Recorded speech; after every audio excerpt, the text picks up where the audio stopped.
answer to two questions, I would say. Like, we'd actually written a different movie that was about a sort of like an American Solomon type character who meets somebody on the internet that is not who they suspect they are, and chaos ensues, and that was called Liberty's Last Line. And I didn't get that movie made, but it did give me an opportunity to meet Chris Bauer. And we did a table read, which is the thing that you do when you're trying to understand what you've written, and you're trying to get people excited about, like, believing that it's not just a script. It's these are humans. You know, you're trying to humanize what's on the page. And Chris played two roles in that table read. He played the craziest FBI agent, and then he played the craziest right-wing militia member. And I was just like, this guy has to be in everything I do. I want to do a table read where he plays every character. This is so weird how this is going right now. That's really nice to hear.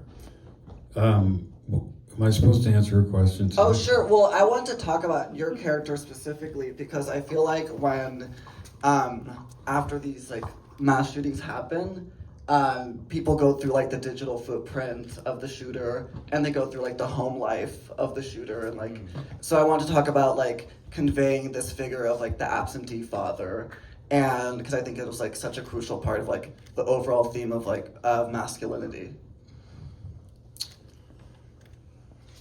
I just focused. I think these guys are great writers because they're elementally theme, tone, and satire, all of that is pretty explicit on the page.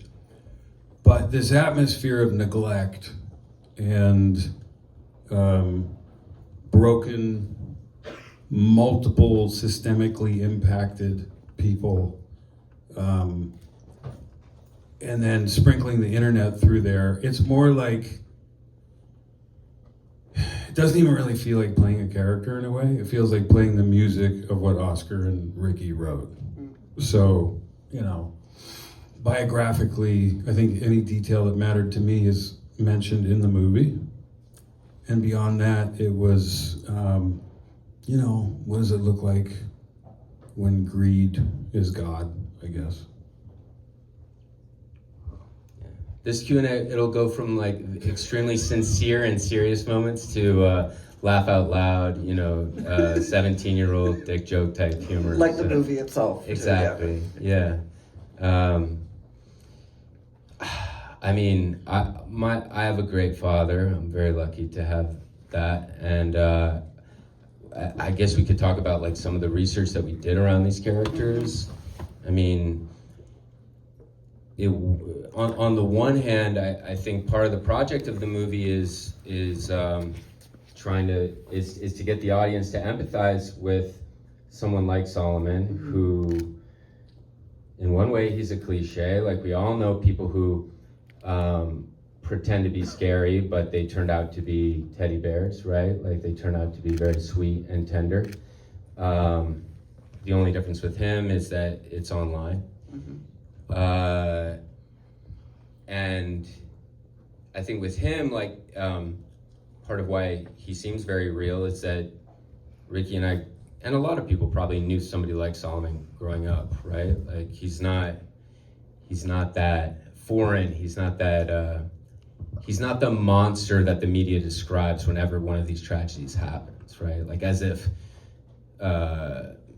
oh, that person's a psychopath. You know, they're not, he's not like us. There's nothing we could have done, all that narrative. And part of the project of the movie was like, oh, actually what this kid is going through is very relatable. You know, I think a lot of us who struggled trying to figure out who we are in that period between being like a teenager in high school and having, you know, like a future that you can think about with a family and stuff like that. That's a tough period to go through, and it's part of, it's a testament to Ace's performance, how much he makes you feel how relatable it is. at the same time, if like the research that went into the movie was that wasn't from like Ricky and mine shared experiences and life experiences, was more about shooters. And there are things like this guy Anderson Lee Aldrich who did a shooting in Colorado that was largely targeting LGBTQ people, and his father was this guy who he was completely estranged from, who was like an amateur MMA fighter. He had done some porn. His porn name was Dick Delaware, and he was an intention guy. He really, like, I think he did that show Intervention where he actually talked about his drug addiction. And when, like, after his son had killed a bunch of people, they tracked him down, and some reporter went up to him and was like, do you know what your son just did? Like, talking about the shooting. And I think his first response was, you know, like, something like,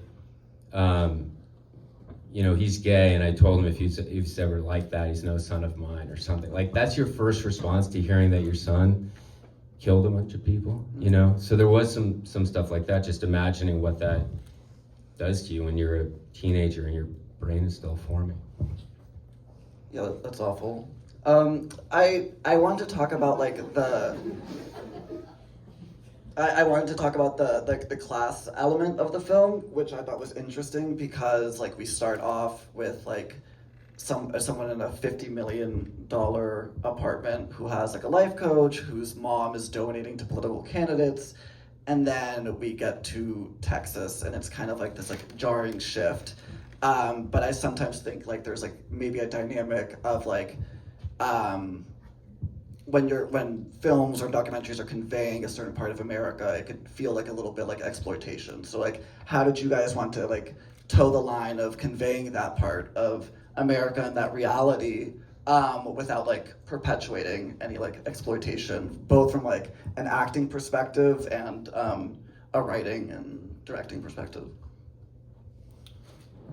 I mean, I think class is like the great American subject, and it's so we get it in books, but not in movies enough.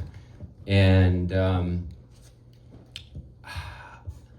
I guess even if I've lived in New York for a while, I still think of myself as an outsider there. And I am from a small town. Even if I'm from the Northeast, I feel like I'm closer to Solomon's world than certainly than Balthazar's. Balthazar's world is now like the people that I try to convince to put money into my movie, you know. But I think because I have like that's I didn't grow up exactly like Solomon, but that's closer to where I came from. And Ricky too, like we both just know that our heart's in the right place and we trust each other with that stuff. So it never, I've certainly been like a part of certain kinds of New York indie productions where you get this sense of, oh, we're going to like a trailer park and it, aren't these people weird, you know? Mm-hmm. And it feels like this bad version of Harmony Korine. And you're like, it's not good, it's not interesting, it's not about performance or eccentricity or celebration of humanity. Mm-hmm. It's like, it's kind of what Balti's doing when he goes down to Texas, frankly, right? So I guess just an awareness of that, and I mean, everybody that lives in Solomon's in his trailer park are people who actually lived in that trailer park. Mm-hmm. So that's like one thing that you can do it's a gift to Asa as an actor. Hey man, you just arrived from London, now you get to like be in, you know, try to sell these people, you know, testosterone supplements. Mm-hmm. And they're all right, you know, they're all like, you're an idiot. I'm not buying this shit. Mm-hmm. Yeah. If it was a more exploitative portrait, I think they'd probably be doing something different. Right? Mm-hmm. Yeah, I think that just on a more practical level, going to Texas, shooting there, all that part of the story, you know, we were there. And I think that bar scene is a good example where we spent a lot of time there before we rolled. Rehearsed there for a day. That was an amazing, I don't know if it'll come up, but that was a Oscar All-Star Day, and Chris Messina, who's the DP also. But there's something about that rhythm of that feels, you know, a sincere attempt to integrate, connect, and include. In a day like that of production where it's not, you know, and it's an indie film, there's not a bunch of trucks that are gonna park and, you know, make a big mess. Like, it's a pretty light footprint, but all the people in that scene, the bar was open for business. So we, you know, just integrated on their terms, which I think is just good manners. But, you know, it goes a long way. I also think being somebody, I mean, we're in Los Angeles, and I most of the movies that I've worked on have been out of New York. You feel a sort of like, oh, if we're gonna go shoot in Texas, we might offend these people, you know, we gotta be careful. And it's like, no, you just have to represent them, and they'll be psyched. It doesn't matter if you make them look like, if you celebrate more the idiots than the heroes in the neighborhood, you know? People just want to be represented. And I think that gets in the way sometimes, you know? Like, nobody's gonna think of it as you're making fun of them if you do it in a humane way with performances like we had in the movie. They're just stoked to see themselves, right? And that goes for, that might be an age thing, that might be a race thing, that might be a class thing. But I think that a lot of bi-coastal, like, filmmaking perspective assumes, oh, we gotta be really careful as we represent these people. It's like, no, it's much better to be authentic and inclusive in the first place than to walk on eggshells and wind up with some, like, country song cliche. So, as we all witnessed. Also, so often we wind up just making rich people porn, you know, and we think we're making fun of them, but we're actually just overrepresenting them and giving the 0.0001%, 99% of our, like, TV show real estate. Why? We're not making fun of them. We're, like, letting them all pat each other on the back. Yeah, that's a good point. We're so funny. Yeah. So I was gonna say, like, as we all saw, like, the ending is quite intense, and you know, like, this is something I always wonder. There's a lot of talk about, like, intimacy coordinators of, like, when there's sex on screen, but I'm wondering about, like, the process of, like, having guns and this violence on screen, and, like, how did you guys? You were talking like this is an indie film, so, like, can you guys share a bit about, like, how did you guys make a safe environment with such intense scenes and like weapons and, like, Specifically the weapons? a little bit of both, but like the psychological element, or, like, as an actor and as, like, a director, like how did you guys set those, like, boundaries, or, like, things you guys did? I mean, going back to your earlier question, we shot in Texas, and that was important to me. We wrote the movie, it took place in Texas. I didn't care so much exactly about where in Texas it was, and Texas is a big state. I'm glad we shot in North Texas, because it's, like, the worst place in the world for anybody who's been there. Anybody who's from there won't be offended, because it fucking sucks. Yeah, I say that as, like, a lover of people and America. It's terrible. It's oppressive, and I wanted you to feel bad for this guy, so put him in North Texas, and you will. But that Rust Alec Baldwin thing had just happened, and so whenever there was a gun on set, this guy was in charge, and that was great. He was the director in those moments, and for me, like, again, you put so often you write the movie and you say, oh, I want to shoot in Texas, and the first question that you get is, can you shoot in New Mexico? Can you shoot it in Calgary? And you're like, that's your response to the script I've been working on? Can I shoot it in Calgary? Till what, like save 50 grand or something? So doing it in Texas where they're not that film friendly in terms of incentives, but it's just like the tiniest thing that you can do for the actors is to have the person that drives them to the set have the same accent as their character's supposed to have, versus like being in Bulgaria or something and trying to be in Detroit. That was important, and with the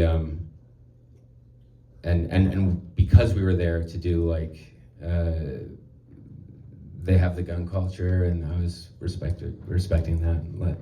He became the director in those moments, but he also respected that like I needed the gun to fire the blanks. You know, that is also a gift to the actor. It's like, I'm not going to ask an actor to pretend that the gun is firing a charge.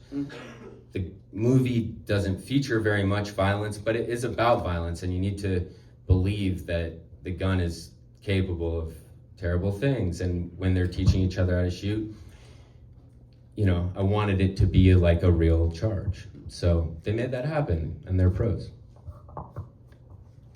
Everything he said was true. I mean, the armorer is the, you know, weapons equivalent to the intimacy coordinator. It's it's a great relief. I mean, because you essentially turn all authority over to that person, and obviously it's not foolproof, but there tends to be, in both examples, I think, what becomes secure about the space is that it is it's a communal thing.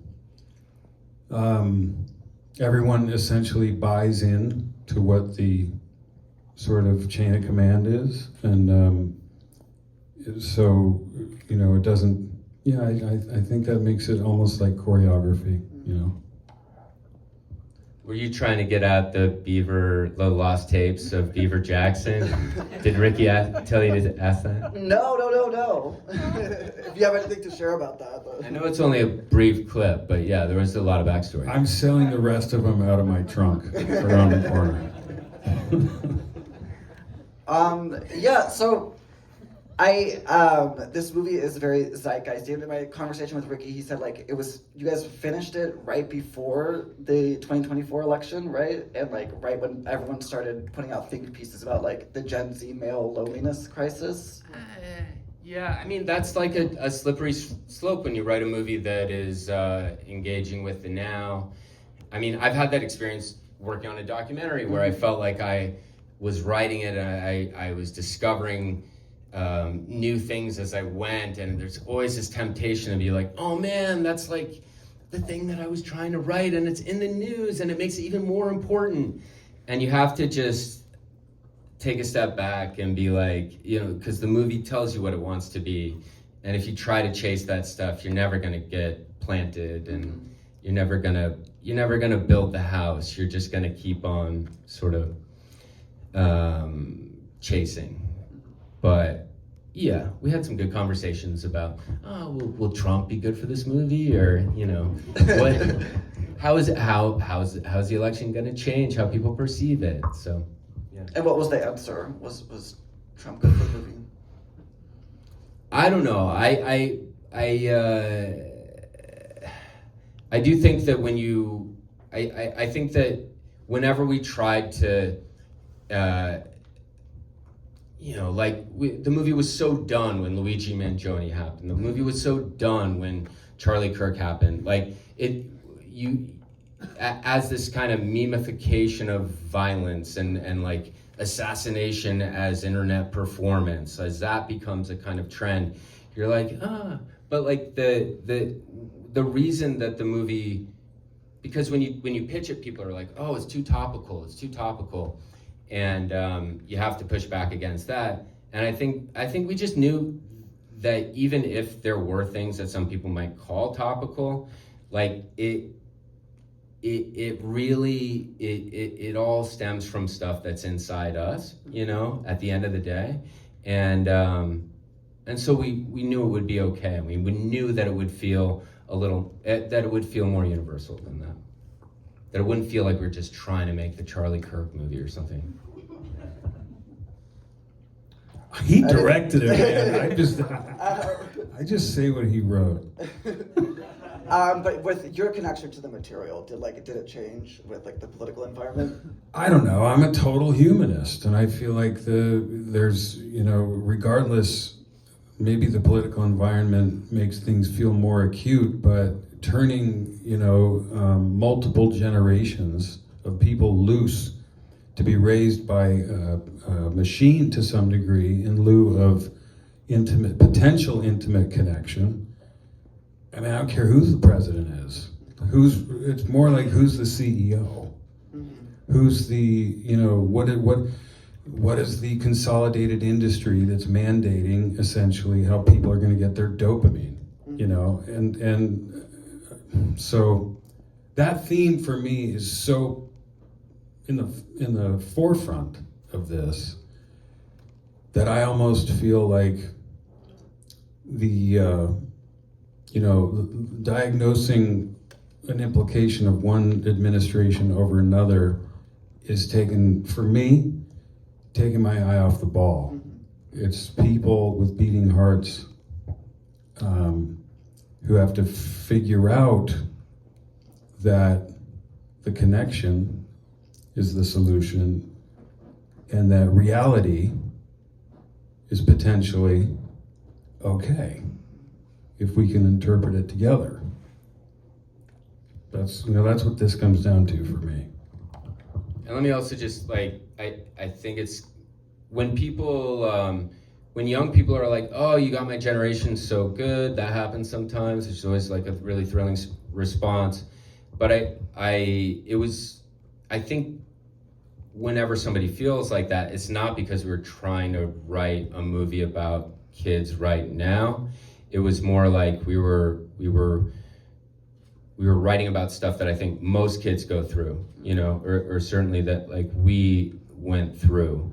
And that's why it doesn't feel like a 40-year-old guy, you know, writing a movie about looksmaxing or like using those kinds of, it feels more authentic, I hope. And now that it's been out for a few weeks, like what has surprised you about like the reaction to the movie? 8 weeks, bro. Yeah.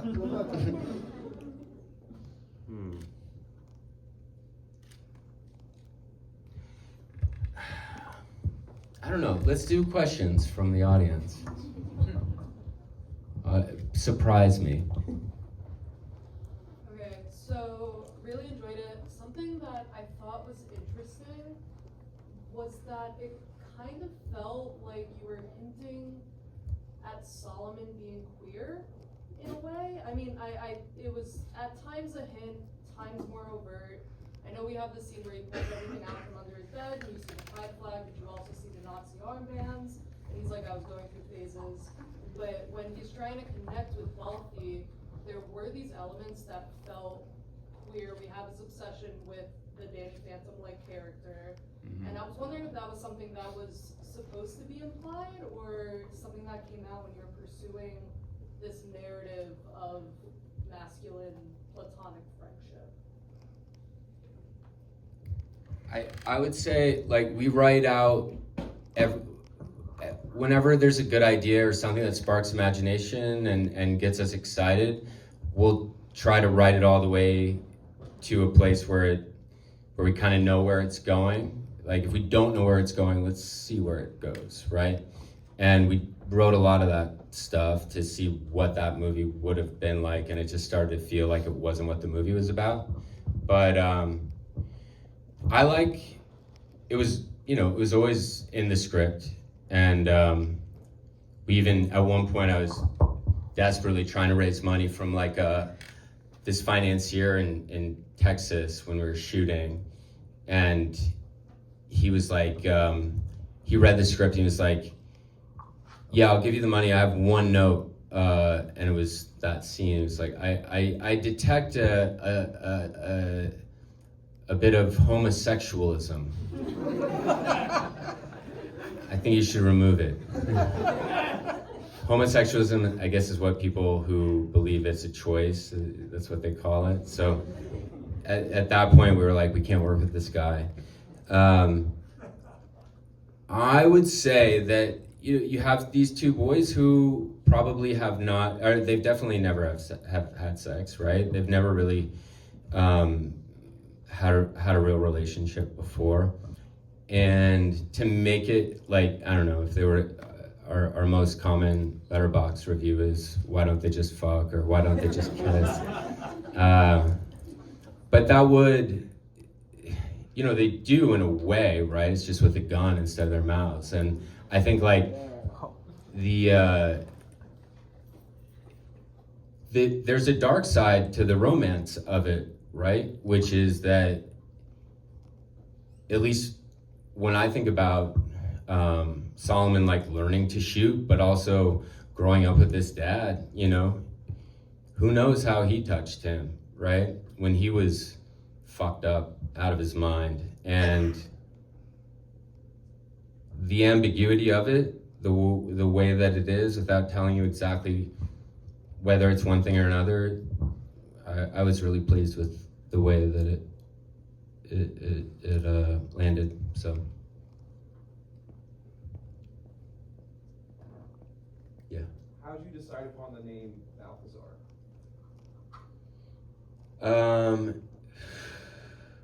Balthazar, I had a roommate when I used to live in Chinatown with my friend Zach, who's also a filmmaker, and he had a friend named Balthazar who he would be like, hey man, do you want to go out on Balti's boat? And I was like,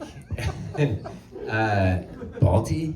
I like what you've done with the abbreviated nickname there. But who is this Balti that has a boat in Manhattan? He sounds like a little prick. And I just like put his name in. I'm sure he's super nice. I've still never met him, but I just took the name, put it in my pocket. It's distinct, I also thought with Solomon too, there's this idea of parents being, I think Balthazar's parents sort of being strivers. They're not like old money. They're trying to, they're like, oh yeah, that sounds European or something, right? Even if they're both from the middle of the country. And I think similar with like Solomon, even if his parents weren't Christian, they're sort of like, oh, that sounds like a Bible name, Let's just name him Solomon, right?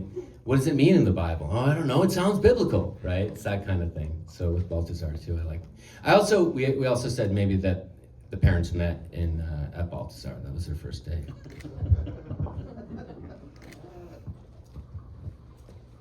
Yeah. Yep. First of all, just Chris, I have yet to get over 8mm. It's never going to change. It's brilliant, but I can't get past it. Sorry. No, it's that good that it's on. Mean Machine. Yeah, it's another weirdo. I'm not sure, in watching this, I don't know whether I've seen something completely brilliant or I've seen something that makes me angry. And the effect of mixing those two things is really interesting to me. I think the following that's happened in the last 8 weeks has been extraordinary, from the 18 to 25-year-old group of young people that are just consistently speaking and speaking and speaking. So when you were writing this, was there an intention to reach that group of people and have that kind of a response? Because in one way, I'm looking at the end of this and we're aggrandizing, the young man is using the violence for his own aggrandizement. So that's a little bit of the boy cried wolf, or the rape victim who really wasn't raped. It's a scary moment because of the serious nature of what this was about, and yet it also speaks to the nature of social media and the use of that and all of the other elements. So the film scared me as much as I thought it was a brilliant film. And I wonder if that effect is something that's happening on all the kids that are literally writing nonstop about this all over the internet. Sorry, was that too hard a question for the board?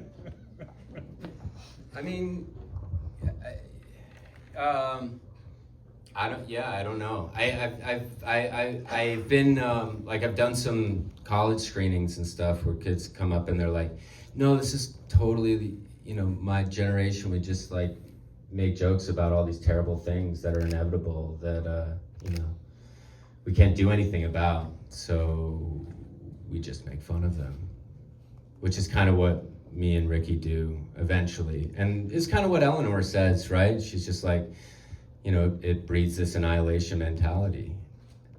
I love that you had her in there for balance. Thought that was absolutely brilliant. Yeah. At one point, she was also pretty cynical too, and we brought that back, which I think was a good decision.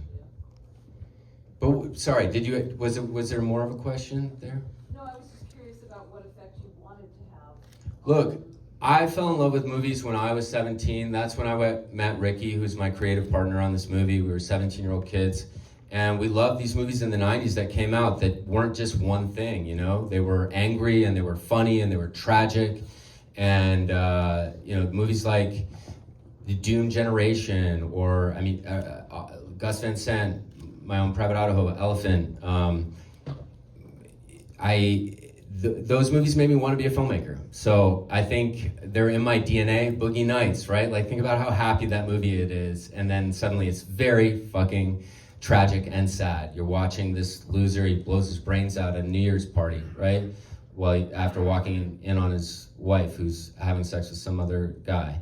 And I think that inevitably, this is my first movie, even if I'm not 17, and we're channeling all those feelings and hoping, probably, not maybe consciously, but hoping that that people see the movie and get excited about filmmaking the way that we did when we saw those movies when we were 17. A 17-year-old couldn't have made that movie. It took your experience to get to that depth. But our shared perspective is kind of that of a 17-year-old. At least our sense of humor. Yes. Going back to the topic of like the administration and that perspective on it. Yeah. In writing the film, did you find yourself pandering towards like maybe the administration's audience or supporters and like the set of themselves who maybe would go see this film or not? Wait, pandering towards. Pandering towards the right in how you were, going about funding and finding funding in that area. No, that Texas story, gosh, this was a really, really hard movie to raise money for. And yeah, it was hard. And I was open-minded in that moment. But overall, no. Most of the people invested in this movie were just like, they believed in me and they like movies. So, whereas you go, I don't know how many people are filmmakers here, but I've done a few as producers, and there's a industry that's like, hey, you gotta go meet these guys. They're gonna be the ones who are gonna finance your film. And all those people were just like, good script, but this is too topical, it's too controversial, we don't want to do that. And actually, going back to your question, what's been the best surprise? The best has been those people emailing me and being like, when you sent me your script, I thought it was so bleak. And when I saw it, I was so surprised by how much humanity there was in it. I wasn't expecting that from industry people. And when I got those, that was really nice. Yeah, in the back? Yep. Great movie. I've been following you for a very long time. I wanted to know what year you kind of started thinking about this idea, what the seed of that idea was, and kind of how it evolved over time of like each character, how they kind of started in your mind, how that character evolved over time, how the story evolved over time, especially with political events.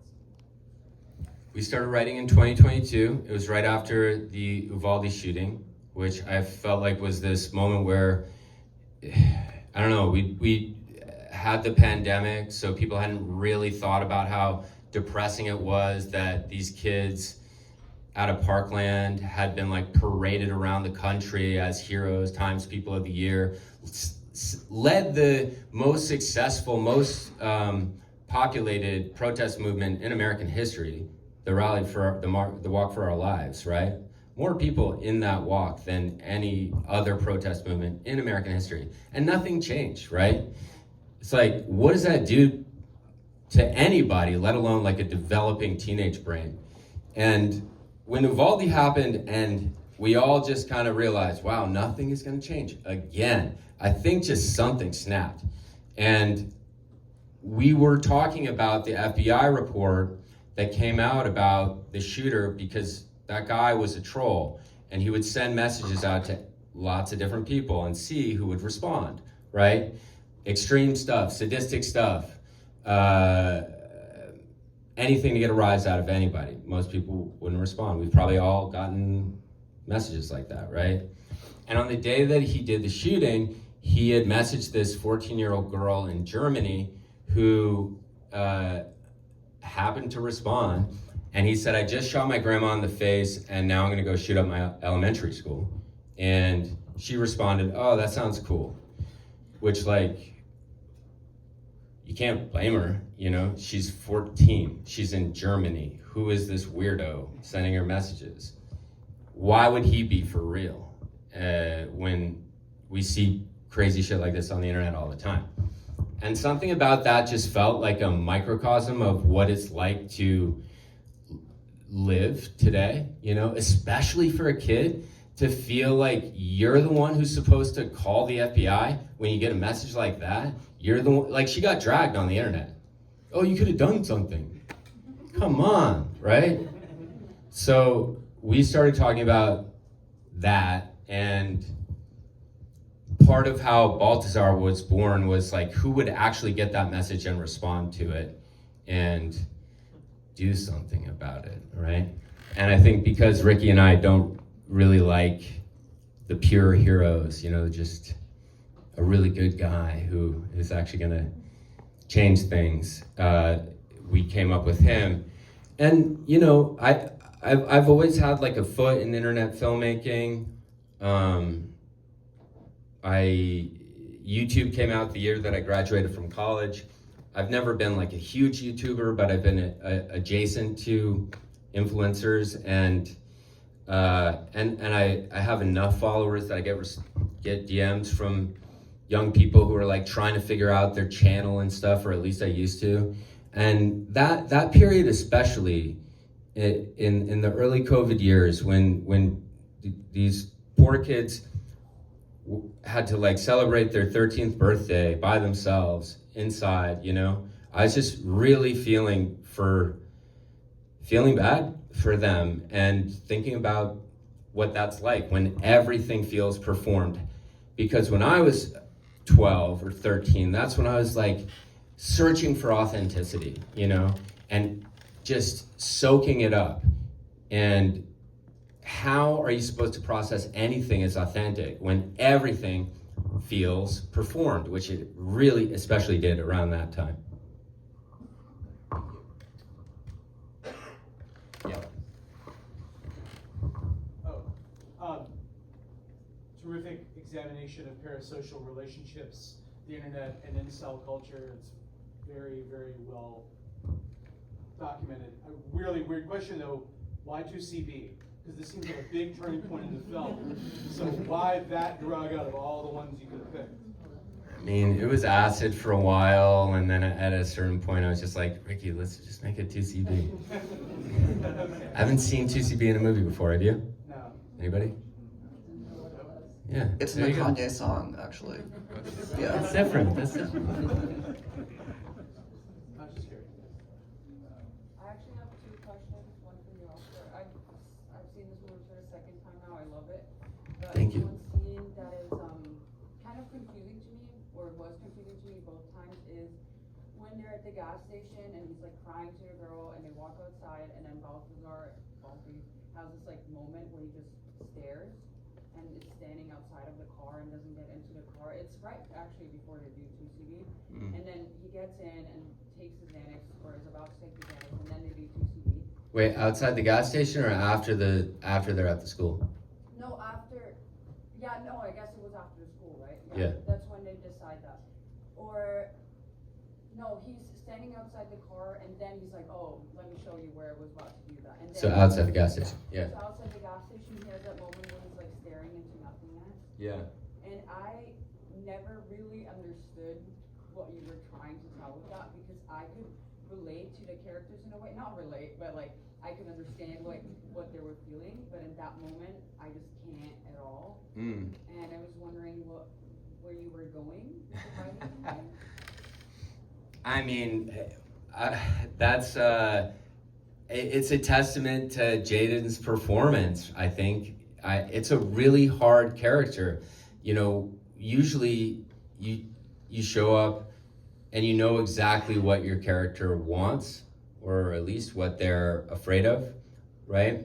And Jaden, he's so great. We clicked right away. He's so inquisitive. He's asking all these questions. And a lot of them are like, why am I doing that? You know? and that you're nailing a moment that we thought about a lot, because it is like, why would he hang out now that he knows that this guy is not as bad as he's been saying he is, and he wants him to be, right? But I think that sociopaths don't always know why they're doing sociopathic things, right? They're not as calculated as like the serial killers that we see in a lot of movies. So there's something about that I was drawn to with this character. And teenagers too. Like, you ask a teenager, why did you do that stupid thing, right? And they usually are like, I don't know. And they actually don't know. So I felt like there was something truthful about just not knowing why he's getting into that car.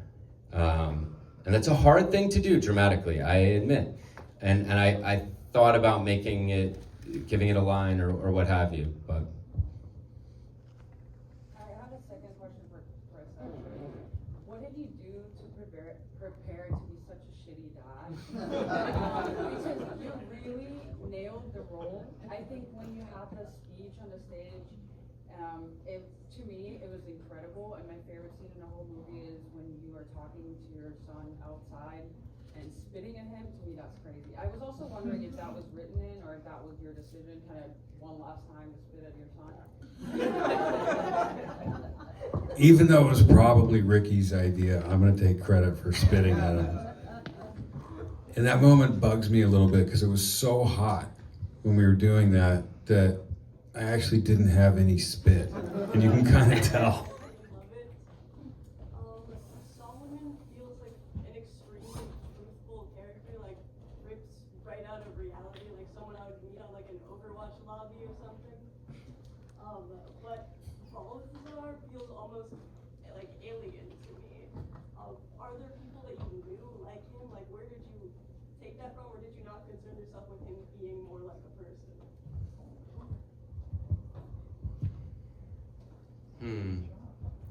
I feel like there's an easy answer to that question. I mean, I definitely say that Solomon was based on a lot of more people that we grew up with, and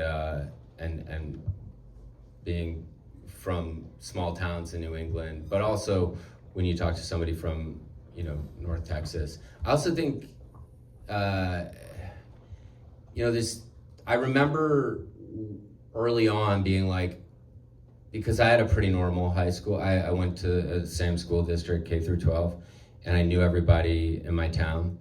And thinking about, if we cast Jaden, who has been working since he was 10 years old, had no kind of normal, like, high school, Asa too. It's a little different because he's from the UK. But is that gonna be weird? Is that the right choice? And then feeling like, oh yeah, it's actually the totally right choice, because he is supposed to feel that way. Like, he should feel, I don't know about alien, but like, I hope that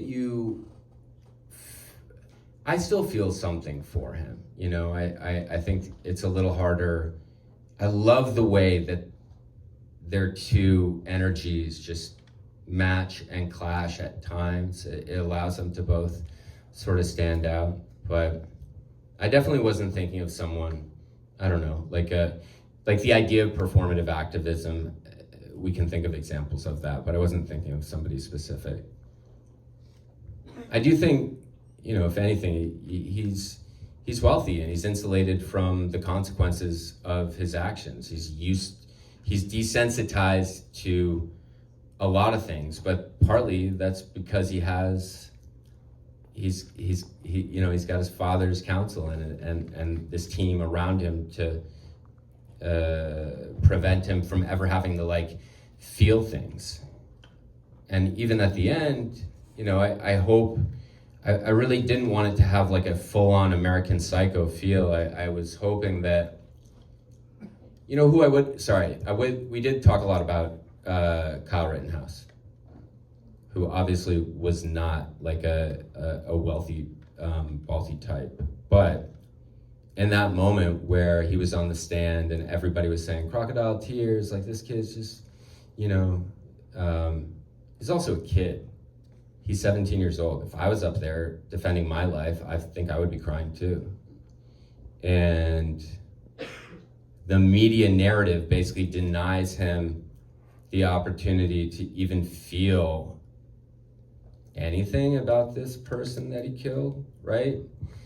So that's sort of what I was trying to do with Balthazar at the end there. He's like listening to Jimmy Phantasm, and maybe that's his way of like starting to think about the person that he killed. But the media is going to swoop in. You can kind of imagine it going one way or another. One way for some people, one way for another. But for him, is he ever going to have an opportunity to like actually let those feelings marinate or become something or like help him evolve as a human being? Probably not. The media has no interest in that. So as we wrap things up, would you guys both like to share like one highlight from the filmmaking process? You want to go first, Chris? My highlight is getting home from a day of work, and I don't know if anybody knows this, but being back in this hotel and getting a knock at the door, and I opened it, and Ricky was there with one of those little mini DVD cams, and he was like, "Hey, can I just knock off a couple shots for a porn?" And I was, I don't know, I think before I answered, he'd already walked by me and was like propping pillows up on the bed, and we got some really good stuff. Well, with like how the industry's going, you never know when you're gonna be able to use that, so, right? Yeah.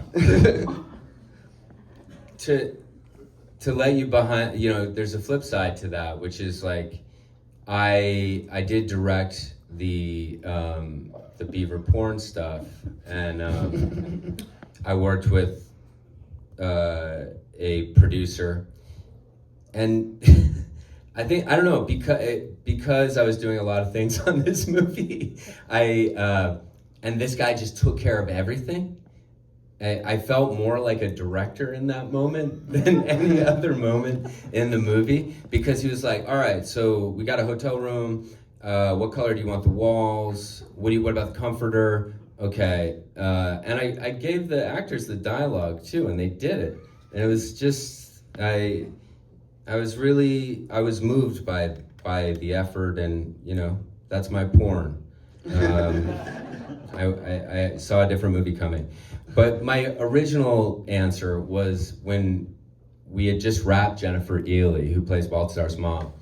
And what often happens is a movie, like, you finish the day's work, and if there's some audio element that, you know, you don't have to shoot picture, but you want that audio, especially with somebody like her, she's always busy, 2-time Tony winner, Jennifer Ely, you want to get it while you have her in character. And I was like, Jennifer, you gotta come. We gotta get your AI porn voice. And we pulled her into the room of the penthouse. and just started at 3 o'clock in the morning feeding her lines, you know, like, I'm gonna lick this shit off your dick until you fuck my ass. And like, I'm gonna hear that when I'm trying to go to sleep tonight. and Jennifer, I was a little self-conscious because I, you know, she is a very esteemed actress and she's incredible, and she was just like, give it to me, you know, dirtier, go harder, just lay it on, like, and we were cracking up, and that's an experience I'll cherish forever. Well, I think that's a really good note to end on. Thank you for joining us.